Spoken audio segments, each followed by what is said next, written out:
कधी कधी जगात अशी परिस्थिती निर्माण होते जिथे बातम्या फक्त बातम्या राहत नाहीत, त्या आपल्या पैशावर, आपल्या भविष्यावर परिणाम करू लागतात.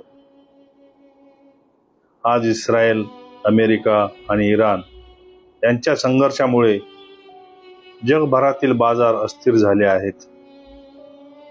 तेलाच्या किमती वाढत आहेत, रुपया कमकुवत होत आहे आणि शेअर मार्केटमध्ये भीतीचे वातावरण निर्माण झाले आहे. पण इतिहास सांगतो, युद्ध नेहमी बाजाराला घाबरवते, पण संयमी गुंतवणूकदाराला संधी देते.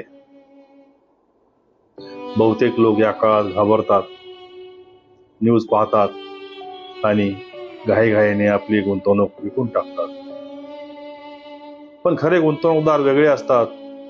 ते बातम्याकडे नाही तर मूल्याकडे पाहतात, कारण त्यांना माहीत असते, बाजारात भीती असताना संधी जन्माला येते.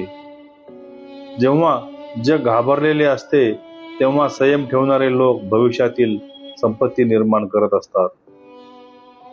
लक्षात ठेवा, युद्ध, मंदी, संकट ही सगळी तात्पुरती असतात, पण योग्य विचाराने केलेली गुंतवणूक ही आयुष्यभराची संपत्ती बनू शकते. म्हणून पुढच्या वेळी बातम्यांमध्ये युद्धाचे मजळे दिसले तेव्हा घाबरू नका, थांबा, विचार करा. कारण कदाचित जिथे जगाला संकट दिसत आहे तिथेच खरा गुंतवणूकदार आपले भविष्य घडवत असतो.